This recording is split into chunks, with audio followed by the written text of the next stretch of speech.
Hello friends, ഇന്ന് ഞാൻ കാണിക്കുന്നത് ഞാൻ ഉണ്ടാക്കുന്നതിൽ വെച്ച് എനിക്ക് തന്നെ ഫേവറേറ്റ് ആയിട്ടുള്ള ഒരു റെസിപ്പിയാണ് പനീർ ബട്ടർ മസാല. അപ്പോൾ ഇതിനാവശ്യമായിട്ടുള്ള ഇൻഗ്രീഡിയൻസ് സവാള 2, അതുപോലെ തക്കാളി 2, പച്ചമുളക് 1, പച്ചമുളക് ഇട്ടില്ലെങ്കിലും കുഴപ്പമില്ല. പിന്നെ അൺസോൾട്ടഡ് ബട്ടറാണ് ഞാനിവിടെ എടുത്തിരിക്കുന്നത്. സോൾട്ടഡ് ബട്ടർ വേണമെങ്കിൽ ചേർക്കാം, അതിനനുസരിച്ച് ഉപ്പ് നോക്കിയാൽ മതി. അതുപോലെ ഒരു മീഡിയം കഷ്ണം ഇഞ്ചി, ഒരു 5-6 അല്ലി വെളുത്തുള്ളി, പിന്നെ കസൂരി മേത്തി എന്ന് പറയുന്നത് ഉലുവയുടെ ഉണക്കിയ ഇലയാണ്. പിന്നെ ഇവിടെ പനീർ എടുത്തിരിക്കുന്നത് 200 ഗ്രാംസ് മിൽക്കി മിസ്റ്റിൻ്റെ പനീറാണ്. പനീർ പല ബ്രാൻഡ്സിലുണ്ട്, മിൽമയുടെയൊക്കെ ഉണ്ട്. പക്ഷേ എനിക്ക് യൂസ് ചെയ്തതിൽ എനിക്കിഷ്ടപ്പെട്ട ബ്രാൻഡാണ് മിൽക്കി മിസ്റ്റ്, അതുകൊണ്ടാണ് ഞാൻ അത് എടുത്തിരിക്കുന്നത്. പിന്നെ ലാസ്റ്റ് ചേർക്കാനുള്ള ഫ്രഷ് ക്രീം, പിന്നെ മല്ലിയില കൂടിയുണ്ട്. മല്ലിയില ഞാൻ മഞ്ഞളിൽ ഇട്ടിരിക്കുകയാണ്, അതുകൊണ്ടാണ് ഞാനിതിൽ കാണിക്കാഞ്ഞത്. പിന്നെ പനീർ എടുത്തിട്ട് അതിനെ ചെറിയ ക്യൂബ്സ് ആയിട്ട് ഇതുപോലെ കട്ട് ചെയ്യണം. അതിനുശേഷം ഒരു ചോറ്റുപാത്രം ഞാൻ എടുത്തിട്ടുണ്ട്. ഇതിലേക്ക് ഒരു 1/4 സ്പൂൺ മഞ്ഞൾപ്പൊടിയും 1 ടീസ്പൂൺ മുളക് പൊടി, കാശ്മീരി ചില്ലിയാണ് ഞാൻ ചേർക്കുന്നത്. ഒരു 1/4 സ്പൂൺ ഗരം മസാലയും കൂടെ ആഡ് ചെയ്തിട്ടുണ്ട്. അത് ഞാൻ വീട്ടിൽ തന്നെ പൊടിക്കുന്ന ഗരം മസാലയാണ്. പിന്നെ ആവശ്യത്തിന് ഉപ്പ് കൂടി ചേർത്ത് ഇനി ഈ പാത്രത്തിലേക്ക് പനീർ ആഡ് ചെയ്ത് പാത്രം അടച്ച് നല്ലതുപോലെ കുലുക്കി മിക്സ് ചെയ്യണം. അപ്പോൾ ഈ പൊടികൾ ഇതിലേക്ക് നല്ലതുപോലെ കോട്ടാവും. അപ്പോൾ ഈ ഒരു സ്റ്റെപ്പ് വേണേൽ നിങ്ങൾക്ക് ഒഴിവാക്കാം. പനീർ ജസ്റ്റ് വെറുതെ ഇട്ടാലും മതി കറിയിൽ, അല്ലെങ്കിൽ വെറുതെ ബട്ടറിലൊന്ന് സോട്ട് ചെയ്തിട്ടാലും മതി. പക്ഷേ ഇത് കുറച്ചുകൂടെ ടേസ്റ്റാണ്, പനീറിൻ്റെ ഒരു ബ്ലാൻഡ് ടേസ്റ്റൊക്കെ മാറിക്കിട്ടും. അതിനുവേണ്ടിയാണ് ഞാനിങ്ങനെ ചെയ്തത്. ഇനി പാൻ അടുപ്പത്ത് വെച്ച് നന്നായിട്ട് ചൂടായിട്ട് 1 ടേബിൾ സ്പൂൺ ബട്ടർ ആഡ് ചെയ്ത് ഈ കോട്ടഡ് പനീർ നമ്മളൊന്ന് ഷാലോ ഫ്രൈ ചെയ്തെടുക്കുകയാണ്. ആ സെയിം പാനിൽ തന്നെ ഞാനൊരു 50 ഗ്രാം ബട്ടർ കൂടി ആഡ് ചെയ്യുന്നുണ്ട്.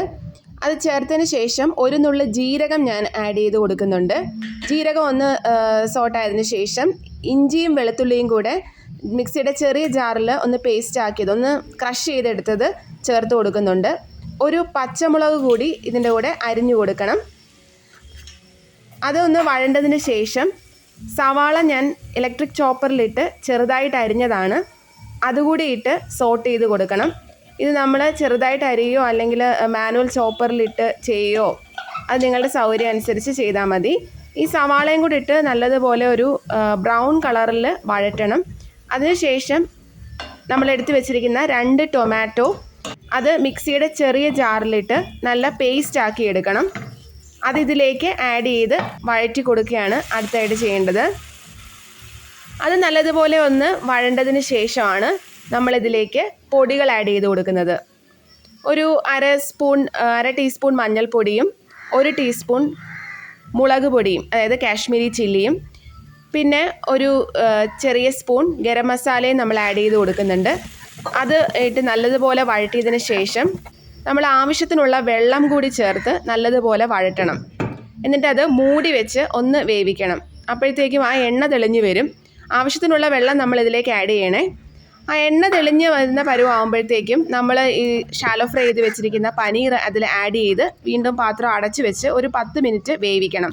അതിനുശേഷം തുറന്ന് ഫ്രഷ് ക്രീം ഞാൻ ആഡ് ചെയ്യുകയാണ്. ആ പാക്കറ്റ് ഏകദേശം ഫുള്ള് ഞാൻ ആഡ് ചെയ്തിട്ടുണ്ട്. അതിനുശേഷം കസൂരി മേത്തിയാണ് 1 സ്പൂൺ ഏകദേശം കയ്യിൽ തിരുമ്മി ഞാൻ ആഡ് ചെയ്തിട്ടുണ്ട്.